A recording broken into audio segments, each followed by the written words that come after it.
96.9 FM. Fresh news, smart talk, all day. The views and opinions of the hosts and guests are their own and do not necessarily reflect the position of the management and staff of Guardian Network.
Good night and welcome to The Doctor is In with me, Dr. Denother Archer Cartwright. Thank you for joining us on Tuesday evening for another show. I know it's been a little while since we've been live, kind of been back and forth and traveling a little bit.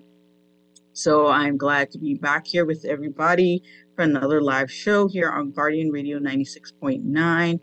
I decided I would do kind of like a mixed show tonight since, it's been a little while. There was a topic that we didn't quite finish talking about healthcare and kind of like what do we need to kind of get there and what makes good healthcare and what makes good healthcare around the world. So we'll tap into a little bit of that. But I do want to get a little bit into a social issue, and I do want you guys to be a part of it. So I'm going to open the lines pretty early. If you have something you really want to talk about, or if you're interested in the topics that we'll kind of talk through on tonight's show, then you are welcome to call in. By the way, for those of you who are usually not tuned in, I'm Dr. Denother Archer Cartwright, family medicine specialist. And we try to do this show every Tuesday at 6:30 p.m. on Guardian Radio. The numbers to call in 323-6232. 325-4316 and 325-4259. I haven't been keeping up with everything that's going on in the Bahamas, but I know that a lot of stuff's happening. And, if you want to talk about it, we can talk a little bit about it as we kind of talk about a few other things. So, traveling, hectic, of course, this last month that went past, all the kids are back in school. My 2-year-old's in school for the first time, and my 10-year-old just started 6th grade. So really, really cool and exciting time for everyone, and a stressful time as well. All the schools seem to be changing up all these rules about clothing and stuff like that. So it's been pretty hectic, and I know everyone's had a hectic time with that. And just a lot of things going on in the world in general that, there's still this spillover with all the COVID stuff, and, is there ever going to be apologies? And I would say, as a doctor who sees patients every day, I still see a lot of people that were really deeply affected by COVID and deeply affected by the policies related to COVID, from mental health to just illness in general. So, that is still, even though it's not upfront anymore, kind of like the consequences of the way that we reacted to COVID is still quite front and center in our community. And we even saw it a little bit in our school children. If I have time, we can talk a little bit about that as well. But I did see the report card in the sense of the nation with the PGCSE results.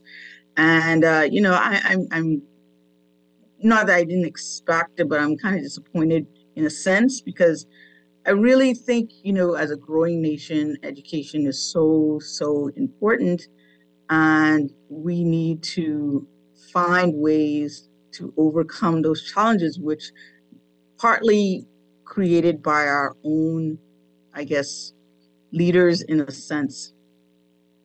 And so it's just a lot of stuff going on, and life is just becoming a lot more challenging for most people.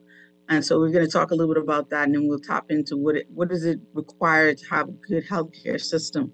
Like I said, the phone line is 323-6232, 325-4316, 325-4259. And of course, brought to you by my company, Medical Concierge Services. We are a medical healthcare clinic. We service all your primary care needs, and we're located in the Bahamas Heart Center, right on the second floor. Just ask for Dr. Archer.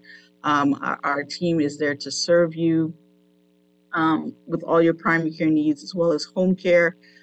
We do home visits, which is becoming really, really important, especially with an older, aging population.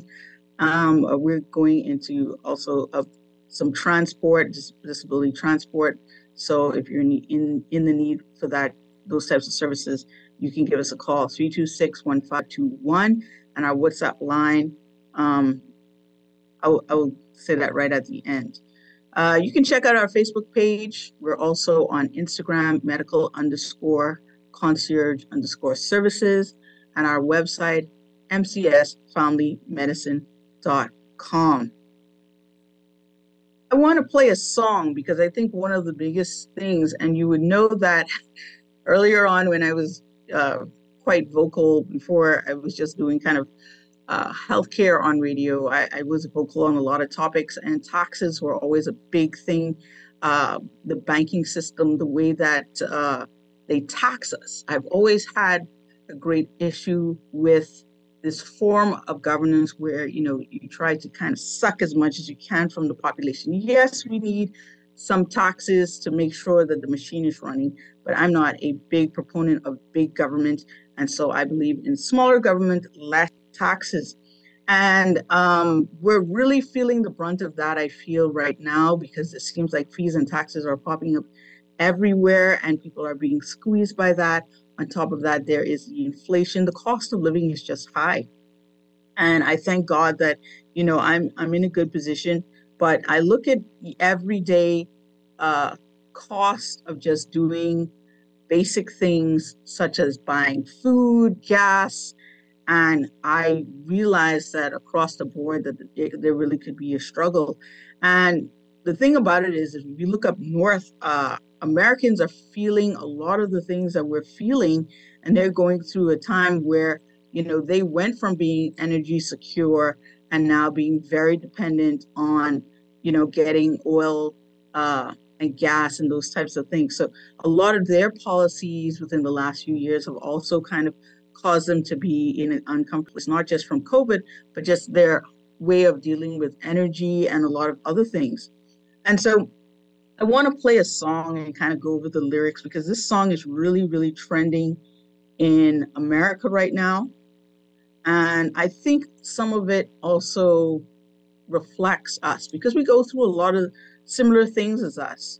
And, we would go to America sometimes on vacation, and you say it's so much cheaper than the Bahamas. I don't think there's a really, really big difference as much anymore. It's still a little bit cheaper than us because we import everything, but America is not quite where I would think they used to be, at least not the way you thought of them as a child. And so I want to play this song. I want to know if any of this rings true. Also for Bahamians, are there some tones in there that everyone across the board is feeling, and kind of go through the lyrics of it. So if you could play the song for me, that would be great. I've been selling my soul, working all day, overtime hours for bullshit pay, so I can sit out here and waste my life away, drag back home and drown my troubles away.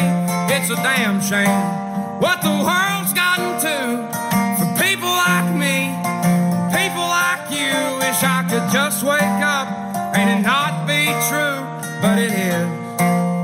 Oh, it is living in the new world with an whole soul. These rich men north of Richmond, Lord knows they all just wanna have total control. Wanna know what you think, wanna know what you do, and they don't think you know, but I know that you do. 'Cause your dollar ain't this, and it's taxed to no end, 'cause the rich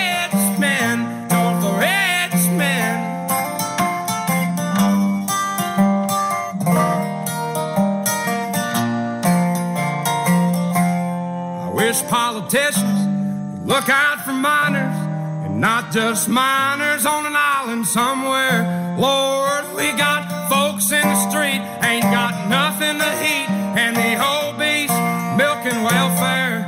Well, God, if you're 5'3" and you're 300 pounds, taxes ought not to pay for your bags of fudge rounds. Young men are putting themselves 6 feet in the ground, 'cause all this damn country does is keep on kicking them down. Lord, it's a damn shame what the world's gotten to for people like me, people like you. Wish I could just wake up and it not be true, but it is. Oh, it is living in the new world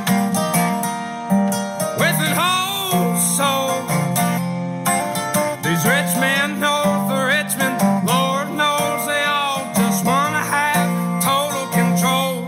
Wanna know what you think, wanna know what you do, and they don't think you know, but I know that you do. 'Cause your dollar ain't this, and it's taxed to no end, 'cause the rich men north of Richmond.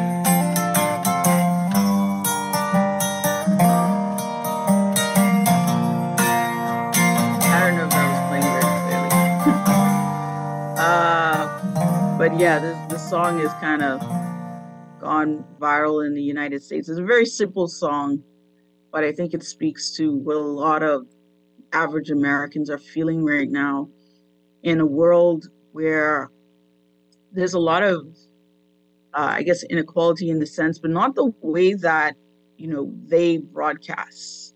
It's more so inequality of classes in a sense. We are living in a time of such obscene wealth.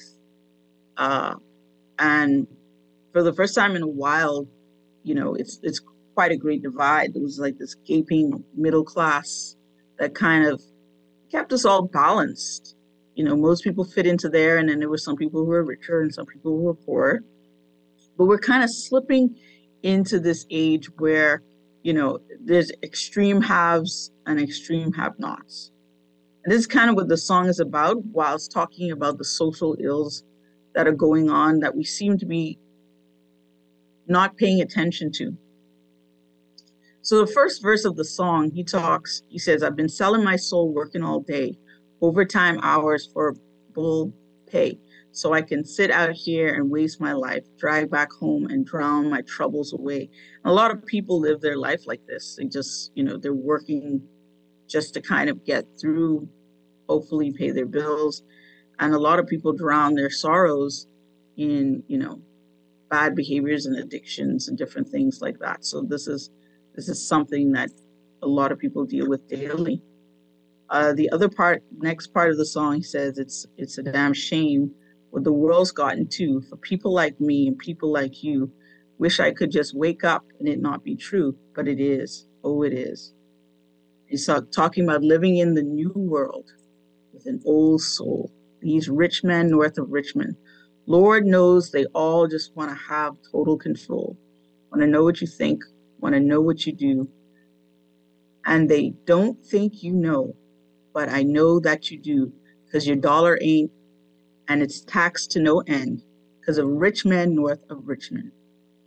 And he's talking about the world in very simple words, but it kind of explains what a lot of us went through over the last 3 years, realizing that there were aspects of life, very wealthy people and people in power, that do want a sense of control over the average man. And realizing that you may not have the control that you thought over your own life, having to do things that you thought you would never have to do. And the fact that the money that's in your hand isn't worth what it was even yesterday. A big proponent of that, like I said, I just came from a trip to Miami, and nowadays, you just would pay, just like that, and it would be 1-to-1. Bahamians have not realized how really our dollar has been devalued just through banking and taxes and the way that you look at money. There's quite a bit of an exchange when you purchase things online now, because they've digitized everything. So your 1-to-1 doesn't look like 1-to-1 anymore. And so paying in US versus paying in Bahamian, when that money is converted, you lose something on every dollar. Whether it's 3.5% plus taxes or even more, you can purchase something for $1,000 and you're going to pay a little bit more. If you pull out your money in the US, you usually have to pay for that. And by just digitizing our own currency, we've kind of devalued it, because every transaction now comes with a fee. So a dollar is not a dollar. And what does that mean? Because you're working for these dollars only to find that your dollar isn't a dollar. The next part of the song, he says, I wish politicians would look out for minors, and not just minors on islands somewhere. Lord, we got folks in the street ain't got nothing to eat, and the obese milking welfare.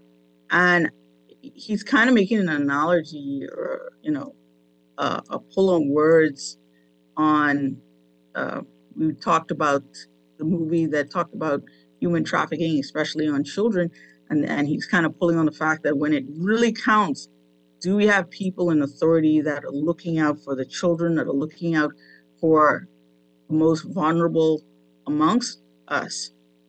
Is that happening? Or is it only for personal reasons or gain that people look out for certain groups of people? And the children are the most vulnerable.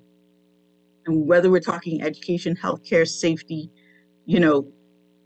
if you can't look out for the children, then where are you as a nation? And he talks about people on the street with nothing to eat, whilst there is an obesity epidemic going on. So very extremes all in the same place. The people who are getting an assistance for all the chronic problems, and it's usually related to having too much access, whereas the people on the street, who's really helping them?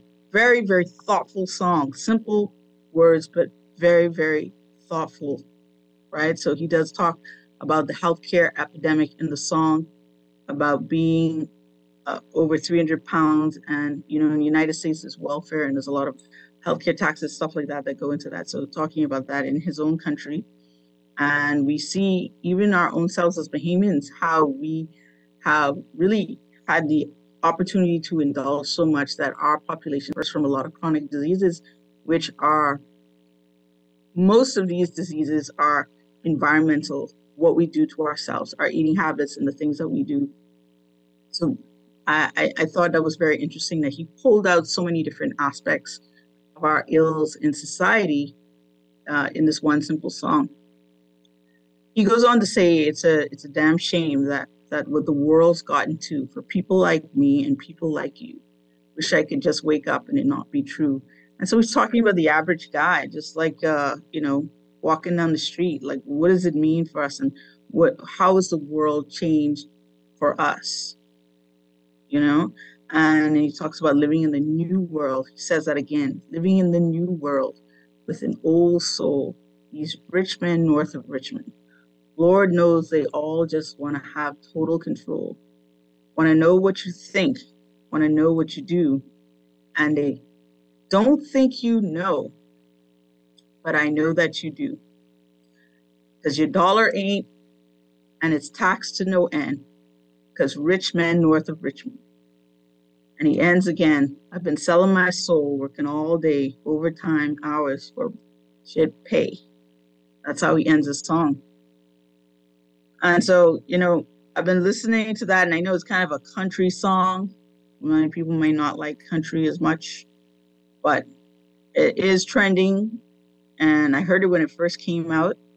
And I think it's simple enough to kind of touch a lot of people in various different ways. And so, are the sentiments in the Bahamas the same?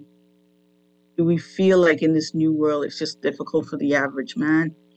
And how are we dealing with that? Are we dealing with it in any particular way? Or are we just going along? Are the taxes too high? Is your money not worth it? It's not going where you need it to go? Do you see any light at the end, or is it just a treadmill that we're all on? 323-6232, 325-4316, 325-425-59. Are you an old soul living in the new world? That is the question. Are you an old soul living in a new world? Does this have ring any sentiment for here in the Bahamas? You can join in with that conversation as we kind of go over some other things that I found were really important to highlight tonight. And then looking kind of what are some of the major things that make a good healthcare system, because I do think that we're going to have a lot of issues if we don't develop the systems that are needed to support our growing population in both education and healthcare. So those are really, really important things. And then I want to read a poem later on that was very integral in my education when I was younger. I was always into history and geography and stuff. So I took history and geography when I was at St. Andrews. And one of our teachers, a very eccentric guy, he just passed away recently, but he was very adamant on us learning certain things. And even though sometimes you forget these things like directly, when you look back on them, you realize that a lot of these things that you learned, especially when you were younger, they affect and they shape the way that you look at life, the way that you formulate your perspective, and really have a really big impact on what shapes you as a person. And I came across this poem in particular that really, we had to learn this at the time. If I don't remember, you might, St. Andrews colleagues out there, classmates, we had to learn this off by heart, and we had to recite it, write it in a test form, because he was really extreme like that.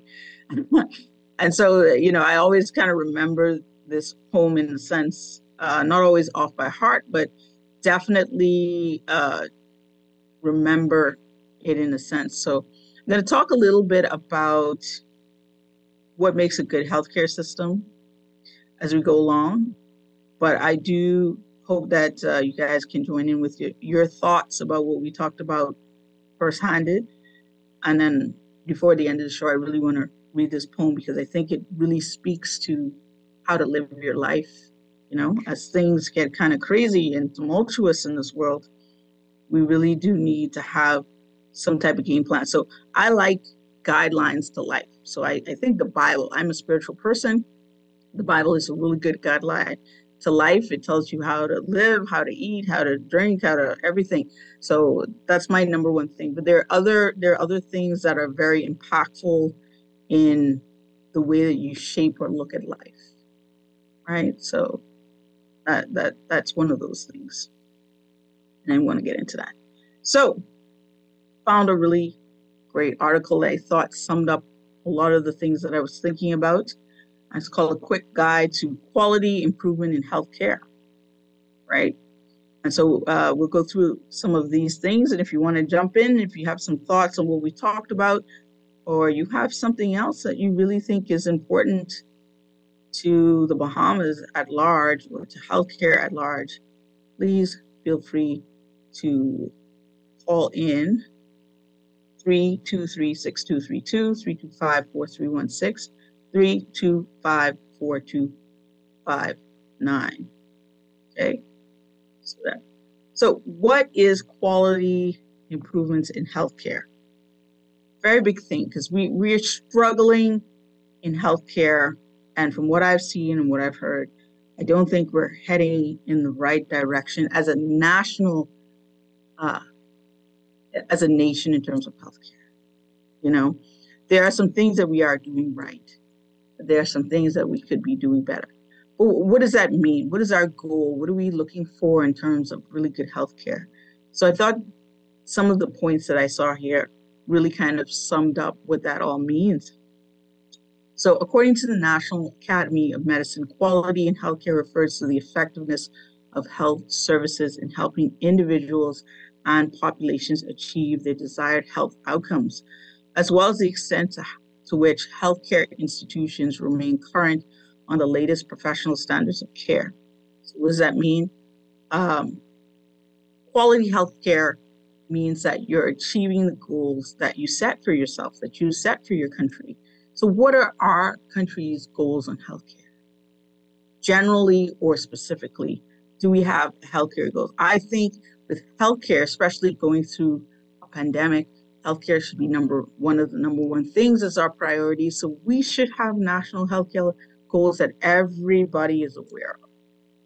So essentially, we need a blueprint that institutionalizes or uses systemically refined processes to achieve the outcomes that we desire. And these include standardizing processes, structures, and achieving predictable results, improving overall performance to the benefit of patients, the healthcare system, and society at large. To bring these values to life, healthcare institutions need to optimize and combine technology, culture, leadership. And culture is one that I find that our leaders tend to leave out, because we see a lot of cut and paste and using technology from different places, but we forget the cultural aspects, considering we as Bahamians and what is important to us and how things affect us personally. Globalization has led to kind of a one-size-fits-all model, which leaves out the cultural aspects of what a plan would require to be effective. Because what may be effective in, let's say, New Zealand may not be effective in Bahamas because of the cultural undertones or lack of cultural undertones.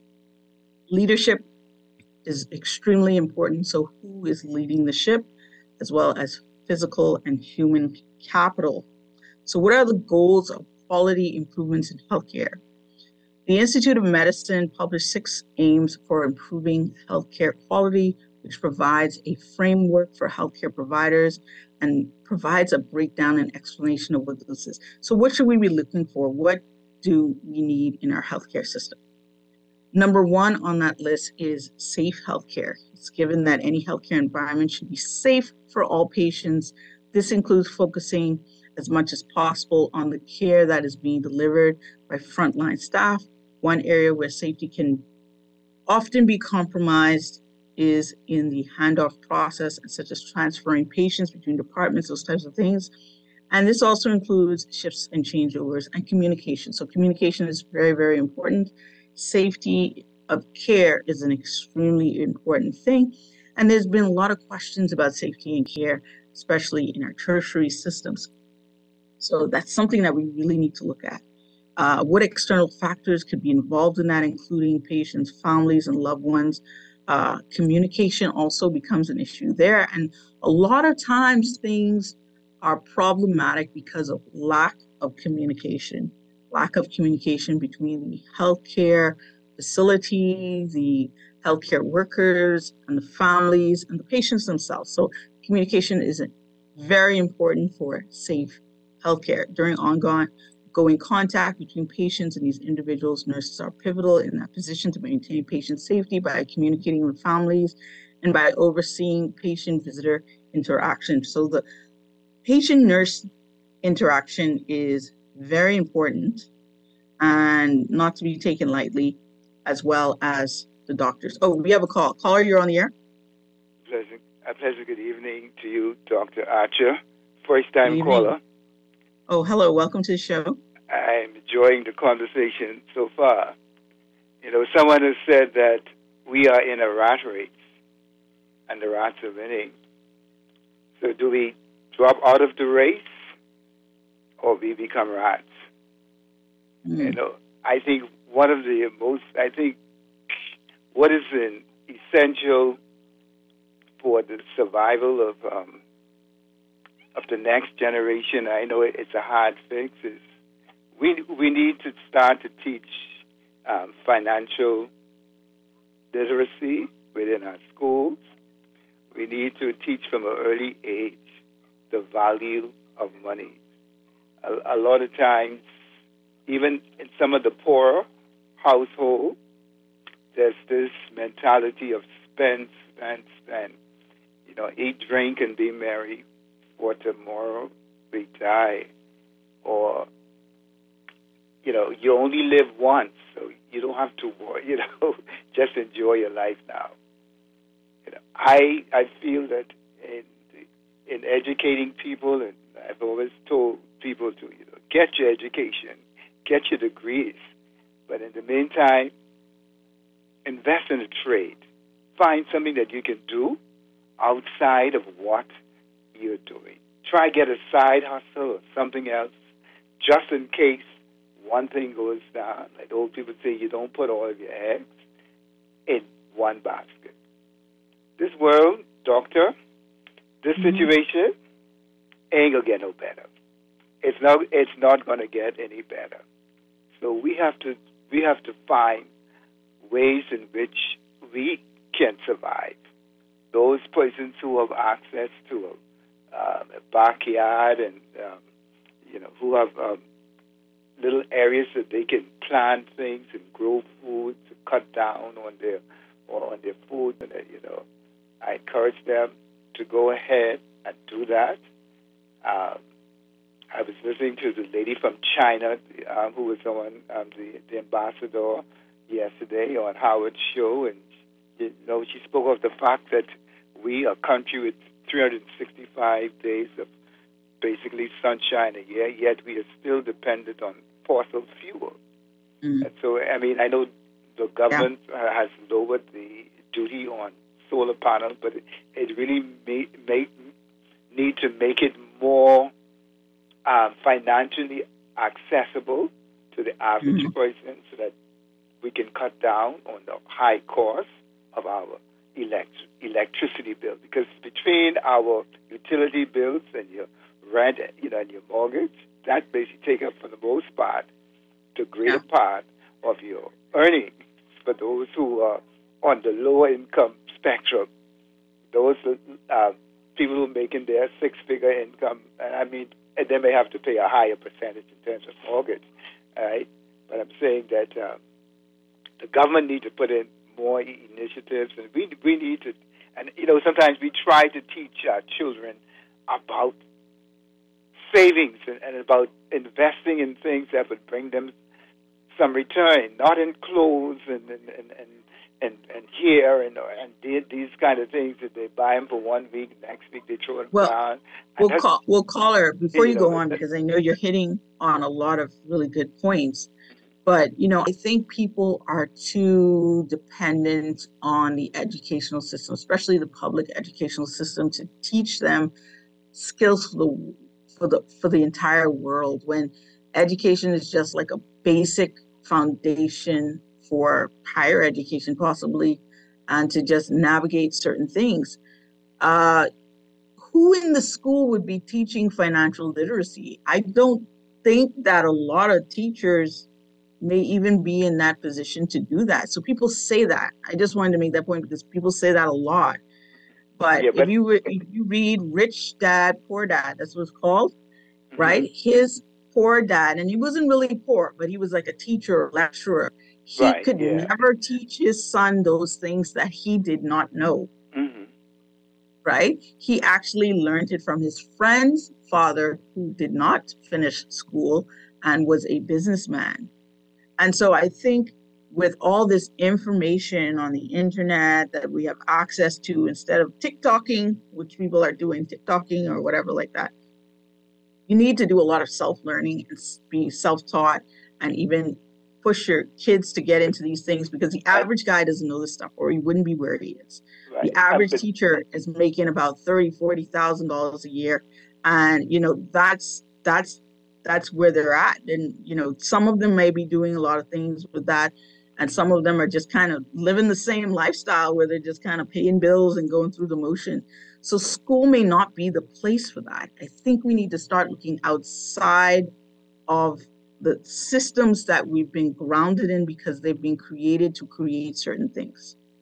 Well, for the most part, and if a lot of so-called, if you look at the public school system, right, most of those individuals, they come from single-family homes, right? They don't have, let's say, a father and a mother in the house, and they pick up things from off the street.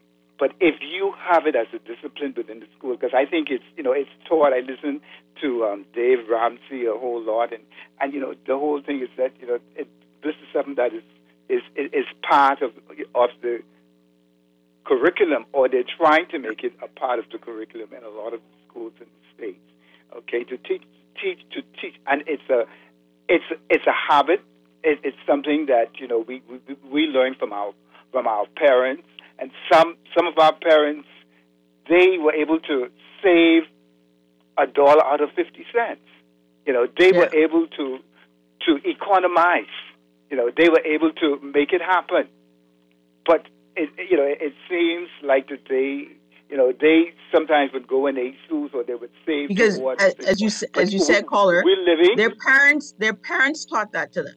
Right, but what I'm saying, we have lost that. We have lost that thriftiness.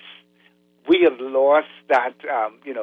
I will save for this. Okay, we want to live in the now. I want it now. I don't want to have to wait. And so we go to the bank and we finance something. We finance everything. We finance our furniture. We finance our car. We finance our government. Well, that too. And we are living in the hand of the finance man, so to speak. Like Eddie Miller say, even the government, they are spending more than they have every year. Every year there's a deficit, because they are spending more than they have, and it's the expectation that, okay, we are the government, so there's this expectation that the government will overspend. We see how they waste money left, right, and center.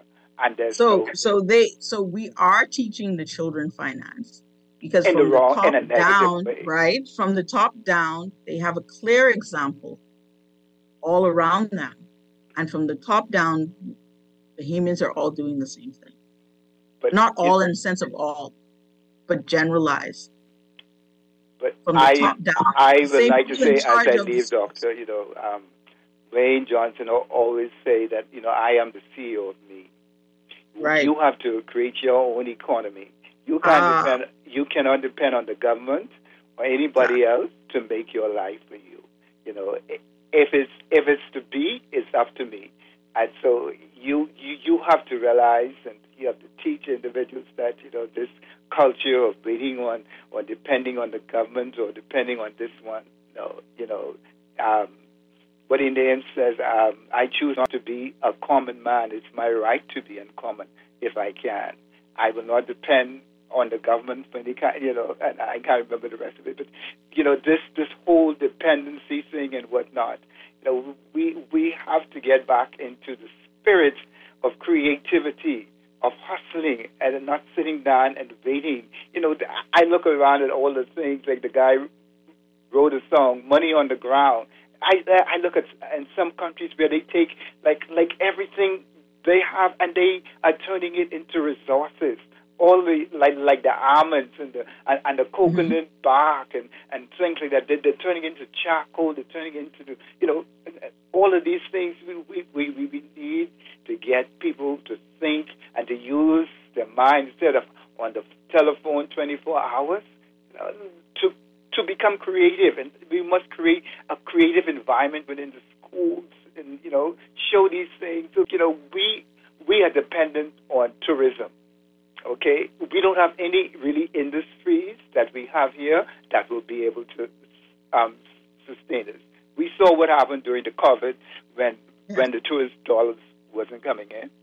We were stuck. The sad thing about tourism is, for an industry that we're so invested in, we don't really own it. Yeah. We don't own any major hotels.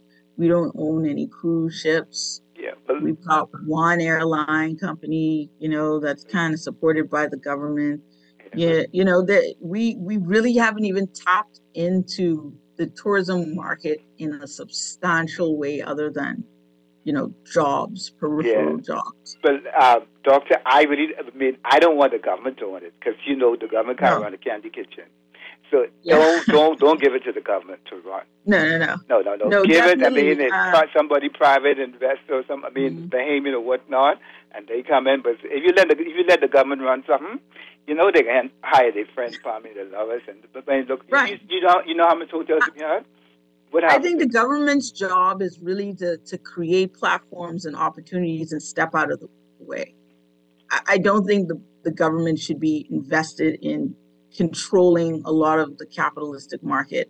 I think they should create a fair environment where people can thrive and they're not holding you back. And that's why I have an issue with like some of these excessive taxes and fees and stuff like that, because I feel like instead of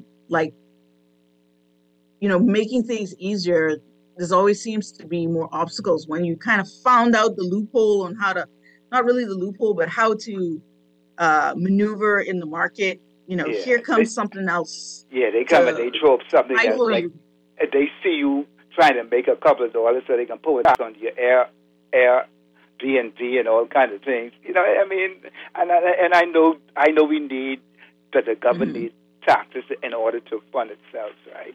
And that's important.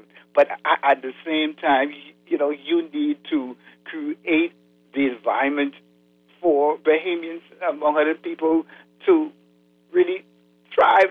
Doctor, every place you go, you have to pay VAT. Yes. You're paying VAT on this and VAT. You order something, you got to pay VAT on the duty and then on the freight. Then when you get the invoice, you got to pay VAT on that. You're paying a bill, you got to pay VAT on the bill. You got they take the 2% off, but you still ain't you feel like you paying must be 4% more. You just.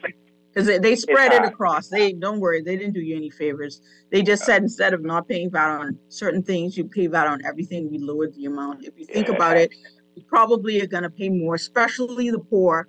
I can say that businesses, maybe persons like myself, it won't make a big difference, but definitely the poor that's buying something every single day, they're going to feel it. But thank you, caller. Anyhow, Doctor, thanks for your engagement and continue. All right, thank you for the great thoughts. I think we have another caller. Caller, you're on the air. Caller, you're on the air. Yes, hello. Good evening, Dr. Arch. How you doing? Hey, how you doing, my friend? Hello? Can you hear me? Yeah, you sound very low. I don't know if this is my phone or it's you, but I can barely hear you. I don't know. Yeah, but I just, that gentleman lives to the next corner from me. So we always conversate, and so it's some interesting points, but I'm kind of vexed and cynical, right? Because this topic you're discussing is timely, right? And, of course, the money ghouls will always be after the money. I don't know who it was who invented VAT, but it has to be European, but I see VAT is on the water bill and all other bills, right?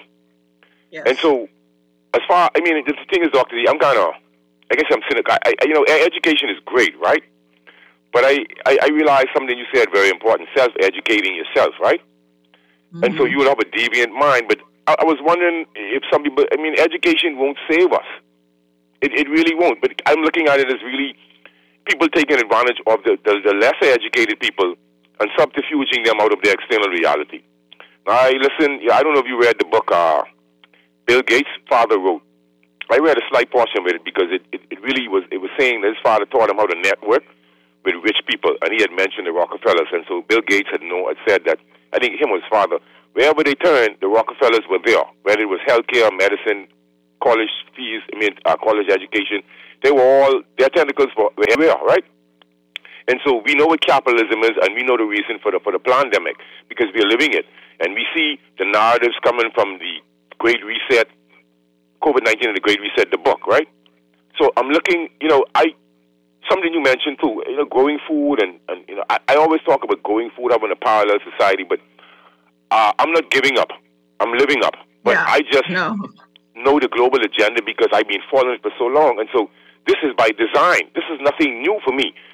So somebody had posted the song I listened to the song to the early part of the show, right? I love the song, right?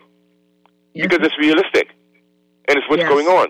And so maybe our leaders, if they want to follow Canada, I wouldn't call it Canada, because I can't call it Canada anymore. Canada, right? They want to follow Canada, right? And do everything they do, but they don't want to follow their healthcare model. But Canada is slowly slipping into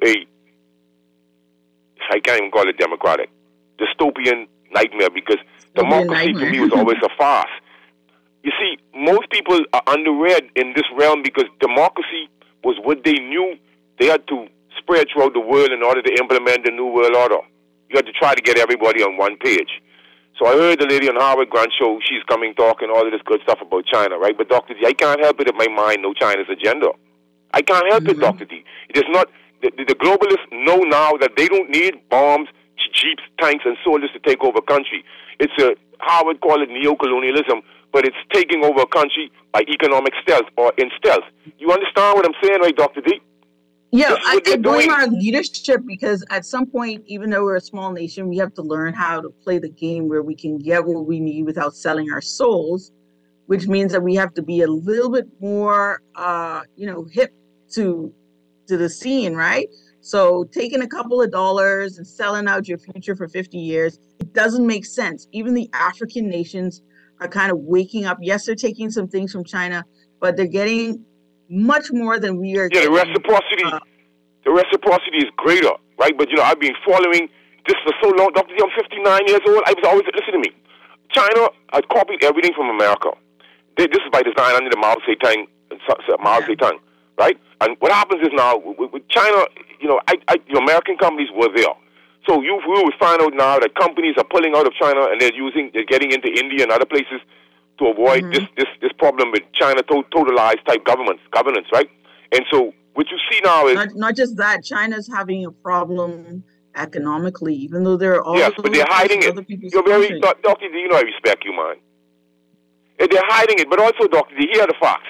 China produces a lot of inferior goods. Now, I wouldn't say they don't make anything that's no good, but you have to have a better business. Like what you call it, the standards of quality bureau. Listen to me. Yeah. If I'm in the they have different grades. I've been to China and they grade their craftsmanship. So I buy products, Dr. D. I can see the inferiority in products. As I am 59 years old, that means I've been seeing products over the years, even the cut nails. So sometimes when you look at where things come from, that's just an example. You see buildings collapsing over there. It's just a lot of people are asleep on this plantation, And so I saw even where as it relates to the song that you played, even where somebody in the group had posted something about the ETA, right? I can't remember the acronym, but it's ETA. But it's like where they you have to be accepted into a country before you travel. It likens me to Operation Lockstep Scenario Narrative, Rockefeller Foundation, that I've been talking about for years. But of course, 52 is very crazy. You know that, right? See, once you far ahead, you always gonna look crazy. And so I have two young children. But just let's give me an example. My oldest daughter, she had graduated from UB this year, but she's working, and so they started a little import-export business. But then she also get into the embroidery, like computerized embroidery and stuff, like putting graphics on cell phone covers and glass and cups and shirts and all that stuff. And I didn't even know she had this capability. She just get into it. And my little 7-year-old is creative also, because I've seen it. She's taking things, she's just being creative, but I have to drive them in this.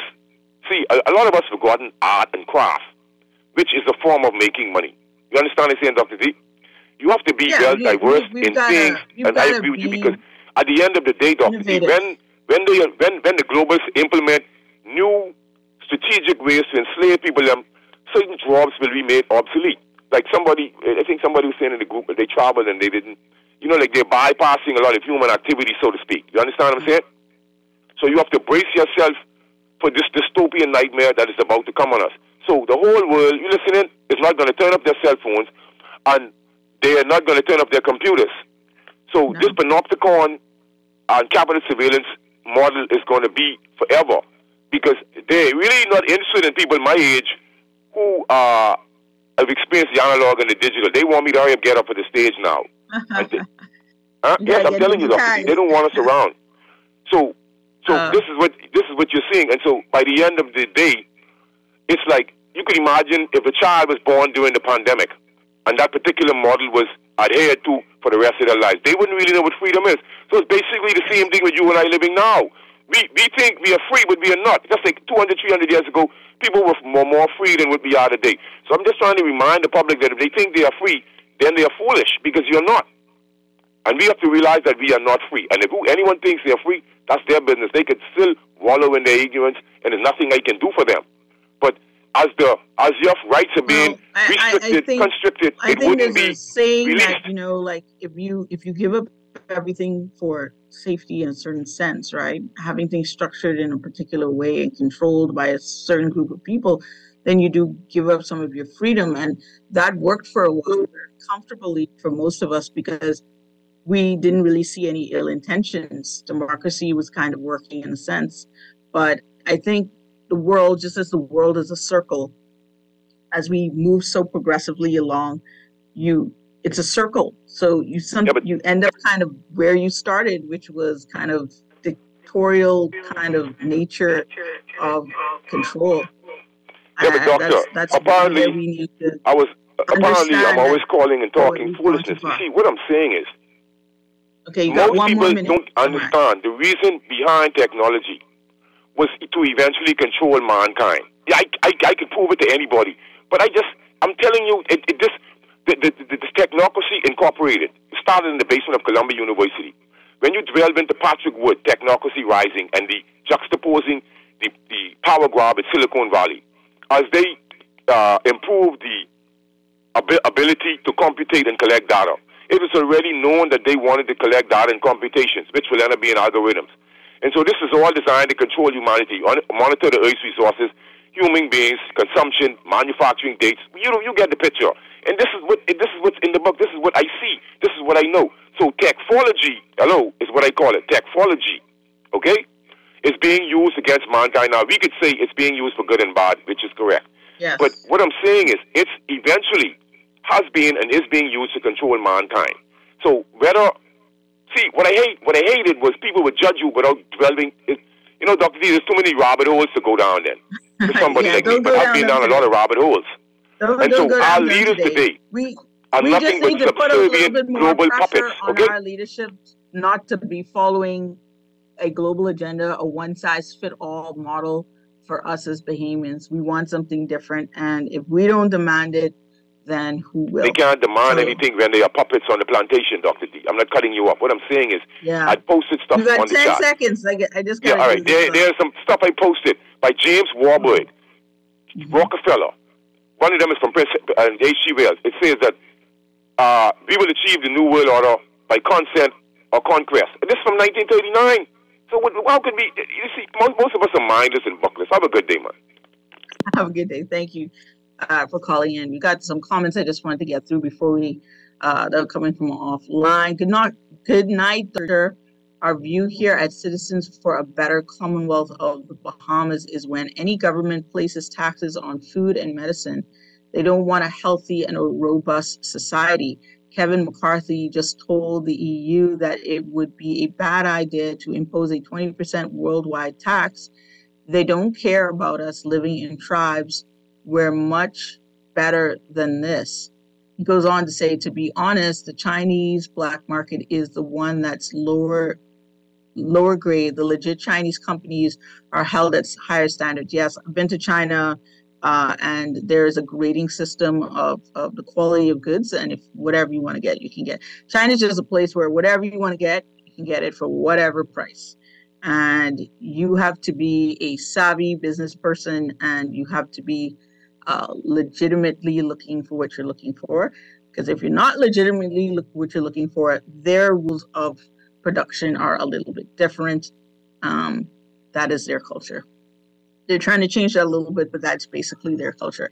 They will do whatever needs to be done, and they will provide whatever product you want them to produce. For the Bahamas to prosper, we must join the African nations. It's interesting. The Bahamas has too much, these are comments from offline, guys. The Bahamas has too much unused land to not be able to feed ourselves. They're a reason why the Chinese wanted Andros. Yes, I do definitely think that we should be focused on food security. I always kind of talk about it. I do feel like that we can do more, and we need to find ways to bring down the cost, which requires innovation, new thought, and new think leaders. Are they making space? That's one of my main things, is that I don't think they're making enough space for persons who really are thinkers and innovators. Although I guess you have to start now creating systems of your own innovation that are going beyond the bounds or the limits or the glass ceilings put in front of you, which is difficult because you have to work within the system that you have. And so my only thought for the government or for our leaders is just to remove barriers, obstacles, and allow people to fairly participate in a capitalistic open market. Certain people just always get certain things, and if we open that up to others, then I think we would share the pie a bit more and the wealth would spread and there would be more chances for opportunity. Why aren't we creating more 100,000-year-olds, millionaires, 10 millionaires? Every country has that, and we're not seeing that type of growth here. It's very small scale, but we are a country with a lot of light, a lot of potential, and we're not fulfilling that potential. And so I want to thank you tonight. We didn't get through all of our health stuff, but we definitely had an interesting conversation. And I agree with the texter about doing trade with Africa. We can make transportation of goods reasonable. That is something to look at, but we need to diversify our partners. It's very important. And we need to be more strategic as a country when making deals. So we have to think about our future. We have to think about our children. And we have to think of ways of pumping funds into our country without taxing our people to death. It's just lazy governance. So, okay, thank you for watching. And we'll see you next week on The Doctor's In with me, Dr. Denotha Archer Cartwright. We'll see you next week, brought to you by Medical Concierge Services. Good night.